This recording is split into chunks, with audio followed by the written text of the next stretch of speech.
इमरान खान का हक है कि वो इलेक्शन लड़े, पीटीआई का हक है कि वो अपने निशान पर इलेक्शन लड़े। लोगों को पता है कि अगर खुदा न खास्ता कल नवाज शरीफ वज़ीर आज़म का कैंडिडेट हुआ तो उसको पहला वोट देने वाला बिलावल जरदारी होगा, अगर बिलावल कैंडिडेट हुआ तो उसको पहला वोट देने वाला शहबाज शरीफ होगा। अगर वोट के हकदार और सीटों के हकदार को उनका हक ना मिला तो एक तमाशा लग जाएगा पाकिस्तान में।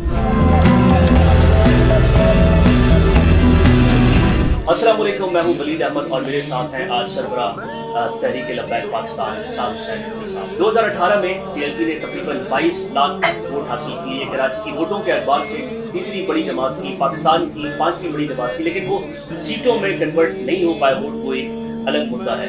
2024 इलेक्शन 2024 की क्या तैयारियां हैं? साद हुसैन साहब हमारे साथ मौजूद हैं। सर शुक्रिया जी। क्या तैयारियां हैं? जी अल्हम्दुलिल्लाह तहरीक लब्बैक पाकिस्तान ने अपना मंशूर सबसे पहले तमाम जमातों से पहले पेश किया, जो आपकी मीडिया तक पहुंचा, आप तक भी पहुंचा, पूरे पाकिस्तान में 25 निकात पर वो।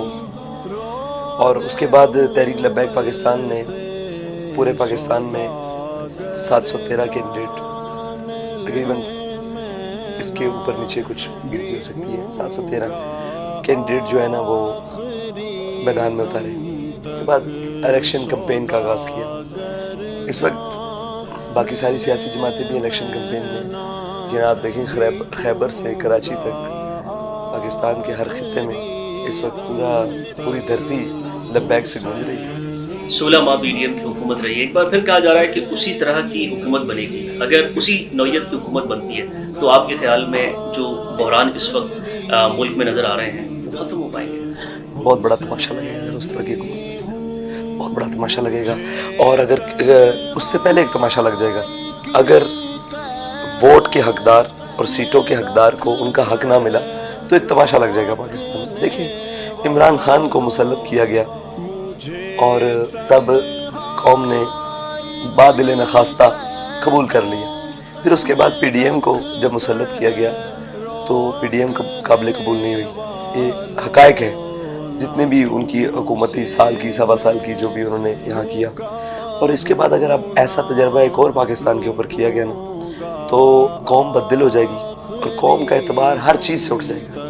यानी कि अभी भी मैं ये समझता हूँ कि 50-50 कौम है कि यार ठीक है इलेक्शन हो रहे हैं, और अगर इलेक्शन का रिज़ल्ट कौम की तवक्कुआत के बरक्स और कौम ने जिनके हक में फ़ैसला दिए उनके बरक्स निकला तो ये सारे सिस्टम से एतबार उठ जाएगा। जो माहौल है, लगता है कि शफाफ इंतखाबात होंगे?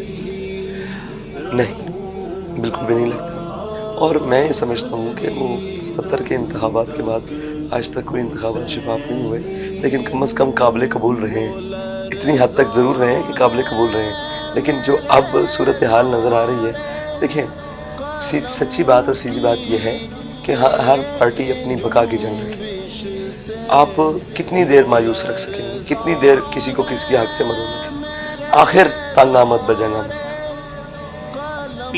बानी पीटीआई के खिलाफ जो केसेस चल रहे हैं, आपके ख्याल में तमाम केसेस मेरिट पर चल रहे हैं?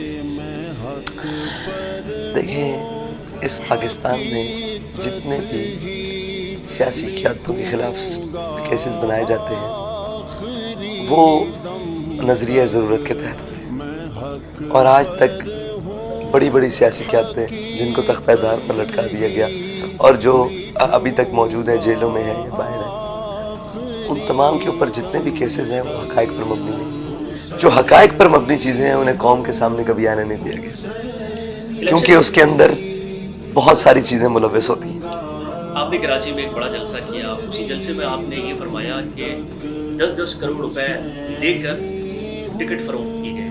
नाम नहीं बताया आपने कौन सी सियासी जमात? बहुत सारी सियासी जमातें पंजाब के अंदर नून लीग ने ये काम किया है, पीपल्स पार्टी ने ये काम किया है। अच्छा, वो तरीका वारदात बड़ा कमाल है कि आप उसको पार्टी फंड का नाम दे देते हैं कि जी हमने पार्टी फंड लिया है। और अभी यहाँ जो कराची में आपने बंदरबांट देखी है टिकटों की, और जो ऊपर नीचे एडजस्टमेंट हुई है, तो वो क्या इस नाजायज़ पैसों के बगैर हुई है? ये सारी चीज़ें मौजूद रही हैं। तो मैं सबका नाम लेता हूँ, इन्होंने फ़रोख्त किए हैं। इससे पहले भी जो सियासी पार्टी हैं उनका यही वतीरा और दस्तूर रहा है।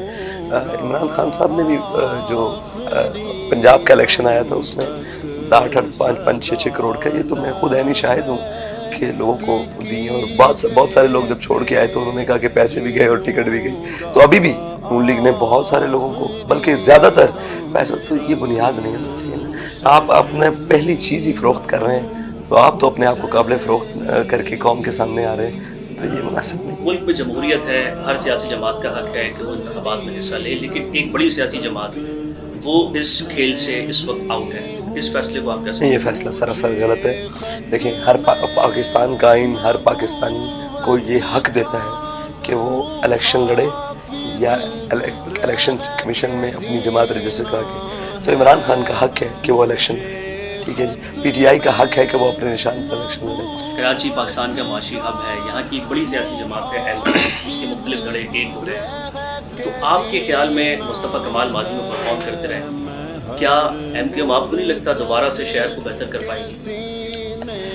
دیکھیں, اگر آپ یہ سمجھتے ہیں کہ ہم ماضی کو دیکھ کر مستقبل کا فیصلہ کریں گے یا حال کا فیصلہ نہ کریں گے, اگر قوم یہ سمجھتی ہے کہ ماضی میں ایم کیو ایم نے کراچی کو بہتر کیا تو پھر ٹھیک ہے, مستقبل میں اپنا فیصلہ ایم کیو ایم بنا لے. اگر وہ سمجھتی ہے کہ ہمارے ماضی میں ایم کیو ایم نے ہمارے ساتھ جو کچھ کیا ہے, ہمارے شہر کے ساتھ یا ہمارے علاقے کے ساتھ, سندھ کے ساتھ جو بھی کیا ہے, اگر وہ یہ سمجھتی ہے تو میرا خیال ہے وہ بھول کر خواب میں بھی یہ فیصلہ نہیں کریں گے کہ ہم ایسی جماعت کی طرف یا ایسی طرف جائیں گے. ایک شہر کی اور جماعت ہے جو کافی زیادہ متحرک ہے, وہ ہے جماعت اسلامی.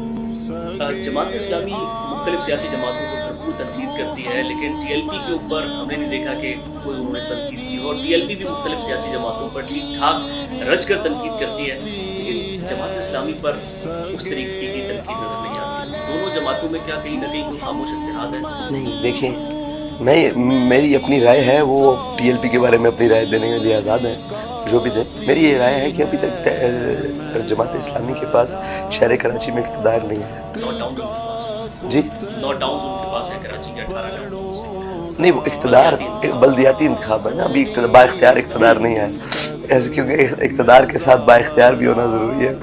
تو با اختیار اقتدار نہیں ہے, اور اگر با اختیار اقتدار نہیں ہے کسی شخص کے پاس اور وہ خدمت کی نیت سے لگے ہوئے ہیں تو ان کا حق ہے کہ وہ لیں.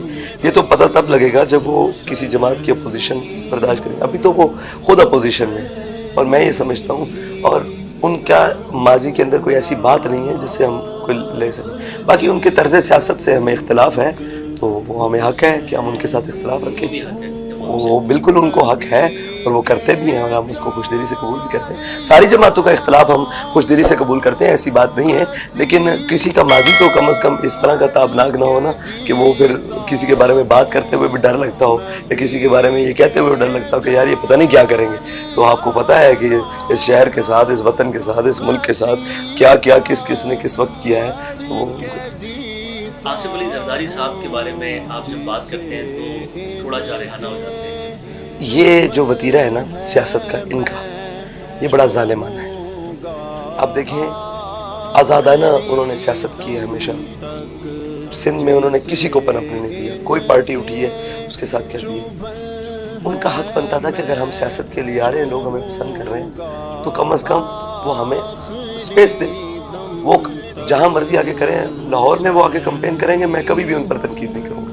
اس لیے میں ان کے شہر میں آتا ہوں اور وہ ہمارے لوگوں کو گولیاں ماریں گے, ان کو شہید کریں گے, تو پھر رویہ تو جارحانہ ہوگا. آخر خون جو ہے نا, خون وہ اور ہیں لوگ ہیں جو اپنے مفادات کے لیے استعمال کرتے ہیں, پھینک دیتے ہیں. ہمارے یہاں کارکن سے قائد اور قائد سے کارکن تک ایک بڑا ریلیشن ہے. تو ہمیں درد اتنی ہوتی ہے جتنی ہمیں خود لگنے کی, گولی لگنے کی, مار پڑنے کی درد ہوتی ہے. ہمارے کارکن کا خون سامنے ہو اور اس کے ذمہ دار بھی وہ جماعت ہو, تو یہ جو ہے نا کہا جاتا ہے کہ ملیٹنسی, ان کی طبیعت میں ملیٹنسی ہے, ان کی طبیعت میں ڈکٹیٹرشپ, یہ نہیں ہونا چاہیے.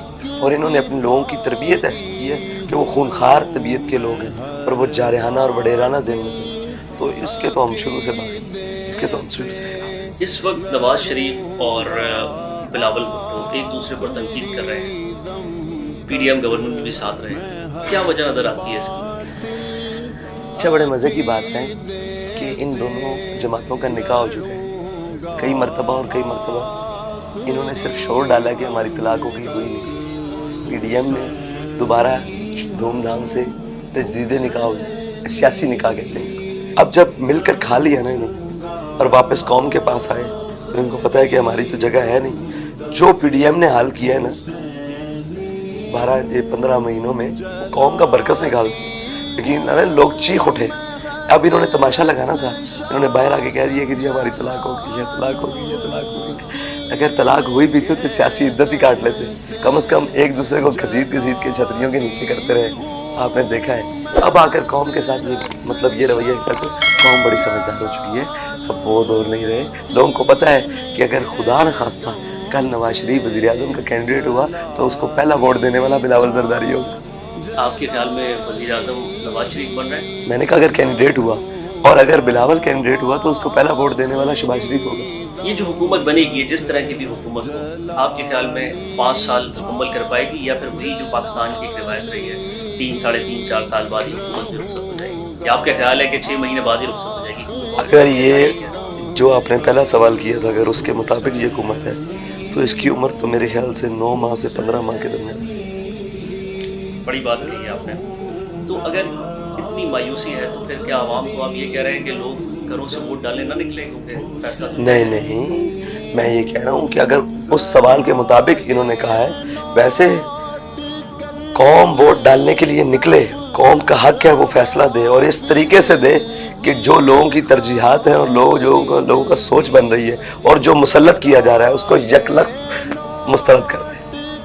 मैं ये तो चाहता हूँ कि कौम इस तरह वोट दे। कराची की सूरत हाल आपने देखी है, बिलावल भुट्टो जरदारी साहब ने मुबारकबाद दी है मुर्तज़ा वहाब को कि आपने कराची का पानी चंद घंटों में साफ कर दिया।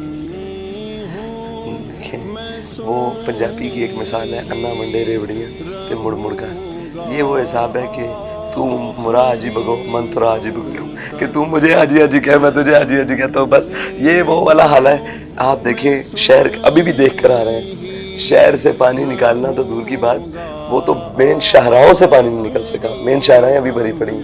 तो ये वो तिफल तसल्लियाँ हैं जिन्होंने कौम को पहले भी बर्बाद किया है, और अब भी इसके अंदर देखें जिनकी बुनियाद झूठ पर है ना। अब इससे मैं और बड़ी बात क्या कहूँ, यानी कि मेरे मुंह से कोई ऐसे अल्फाज निकल जाएंगे जो नाकाबिले नाम के ऑनर हो जाएंगे। भाई क्या तमाशा है मुल्क के साथ, कौम के साथ क्या तमाशा है कि शहर बड़ा पड़ा है और आप ट्वीटें करके मुबारकबाद दे रहे हो। यानी शहर के अंदर आप एक दफ़ा उतर के तो देखें, आप भी देख कर आए हैं, मैं भी देख कर आया हूँ, शहर गलाजत से भरा पड़ा है। गटर के पानी और जनाब वो बारिश का पानी मिलकर ताफुन का एक जनाब बाजार और वबा फैली हुई है, और वो ट्वीटों में मुबारकबाद दे रहे हैं। तो जिन कौमों की तबाही के मशवरे हो चुके हो ना, उनके जिम्मेदारान ऐसी हरकत किया करते हैं। अगरचे कि शहर कराची की भी सूरत हाल कोई काबिल तारीफ नहीं है, पाकिस्तान भर के हालात भी अच्छे नहीं हैं, लेकिन इसके बावजूद मोहतरम साद रिजवी साहब हो या फिर पाकिस्तान के जो दीगर कायदीन हैं वो यही कह रहे हैं कि वोट डालना आपकी जिम्मेदारी है और इस फर्ज को जरूर